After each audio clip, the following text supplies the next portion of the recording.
Today, we celebrate your victory. You have hurdled through those 4 or even more years to earn a degree. And this commencement exercises is just closing one chapter of your life. We have 2,004 graduates, and it includes the College of Law, the Graduate School. We also have the Criminal Justice, we have Education, we have Health Sciences. Kami sa komisyon ay natutuwa na kami ay naging bahagi ng inyong tagumpay. Lagpas 2 milyong mga Pilipino na ngayon ang nakakapag-aral dahil sa libreng edukasyon sa lagpas 200 na pampublikong pamantasan. Malaking tulong po ito dahil solo parent po ako at hindi ko na kailangan magbayad ng tuition. At kasabay po nun yung monthly allowance na nanggagaling sa Manila City Hall. We also would like to share your happiness to all the taxpayers of our city. Through their help, we were able to provide all our students here at UDM with your monthly allowances.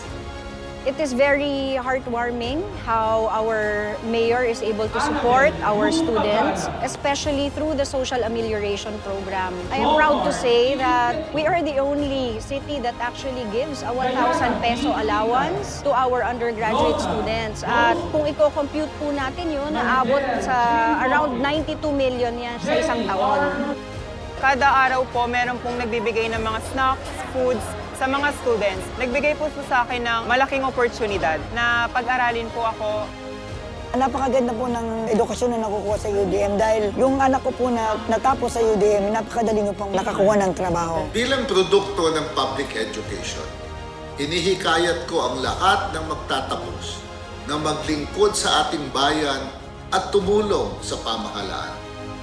I am very proud to say that our employability rate is high. And most of our graduates, I see them around Manila. I would see them as police officers. They are nurses also in some of our government hospitals.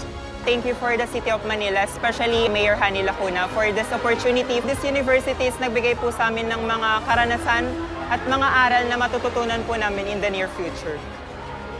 Congratulations, UDM Batch 2024! Dahil hindi ninyo sinayang ang pagkakataong ipinagkaloob sa inyo ng inyong pamahalaan. Hangad ko po na magamit ninyo ang lahat ng inyong mga natutunan at kaalaman upang lalo nyong palaguin ang inyong sarili at matulungan ang inyong pamilya, pamayanan at bayan. Magandang araw po sa inyong lahat.